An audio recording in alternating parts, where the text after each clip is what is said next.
محترم ناظرین السلام علیکم ورحمۃ اللہ وبرکاتہ۔ ناظرین، پچھلی دو ویڈیو کے اندر آپ نے تختی نمبر 13 کی مشق سماعت کی۔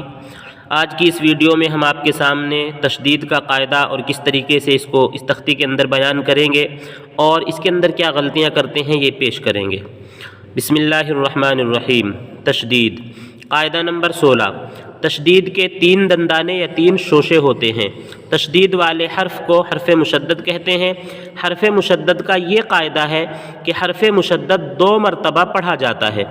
اول تو اپنے سے پہلے حرف کے ساتھ مل کر حرف ساکن کی طرح پڑھا جاتا ہے، اور دوسری مرتبہ اپنی اصلی حرکت سے حرف متحرک کی طرح پڑھا جاتا ہے، مگر یہ حرف دونوں مرتبہ ایک ہی سانس اور ایک ہی آواز سے پڑھا جاتا ہے، جیسے ابا، ابی، ابو، اس کو حرف مشدد کہتے ہیں۔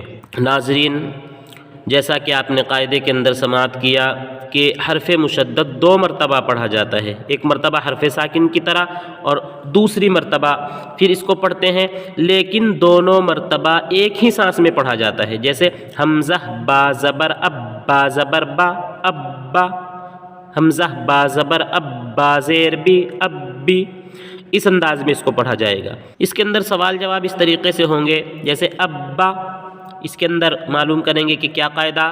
جواب حرف مشدد۔ کیوں؟ اس لیے کہ با کے اوپر تشدید آئی ہوئی ہے۔ اب بھی کیا قاعدہ؟ جواب حرف مشدد۔ کیوں؟ اس لیے کہ با کے اوپر تشدید آئی ہوئی ہے۔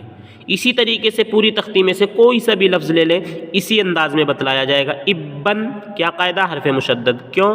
اس لیے کہ با کے اوپر تشدید آئی ہوئی ہے۔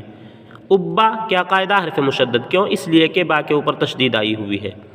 ابو، کیا قاعدہ؟ حرف مشدد۔ کیوں؟ اس لیے کہ با کے اوپر تشدید آئی ہوئی ہے۔ پوری تختی کے اندر اسی انداز میں سوال جواب ہوں گے، اور اس کے اندر بچوں کو یہ بھی مشق کرا دی جاتی ہے کہ تشدید کسے کہتے ہیں؟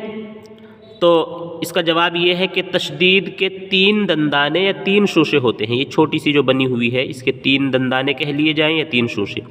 تو سوال ہوتا ہے کہ تشدید کسے کہتے ہیں؟ جواب تشدید کے 3 دندانے یا 3 شوشے ہوتے ہیں۔ اور اس کے اندر یہ بھی مشق کرا دی جائے کہ تشدید حرف مشدد کسے کہتے ہیں؟ تو اس کا جواب یہ ہے، حرف مشدد تشدید والے حرف کو کہتے ہیں۔ جس کے اوپر تشدید ہوتی ہے اس کو کیا کہا جاتا ہے؟ حرف مشدد کہا جاتا ہے۔ اور اس کے اندر غلطی یہ کرتے ہیں کہ عام طور سے زبر زیر پیش کا خیال نہیں رکھتے، تنوین کا خیال نہیں رکھتے کہ کس انداز میں پڑھنی ہے۔ اس کو ابا، ابی، ابو ایک سانس میں 3 الفاظ پڑھ دیتے ہیں، ابا، ابی، ابو، ابن، ابن، ابن، اس انداز میں پڑھتے ہیں، یہ غلط ہے۔ تو ناظرین، امید ہے کہ آپ کی سمجھ میں یہ تمام باتیں ضرور آ گئی ہوں گی، اور آپ کو لگتا ہے کہ ہماری ویڈیوز کے ذریعے لوگ فائدہ اٹھا سکتے ہیں، تو ہماری ویڈیوز کو شیئر کریں اور ہمارے چینل کو سبسکرائب کریں۔ السلام علیکم ورحمۃ اللہ وبرکاتہ۔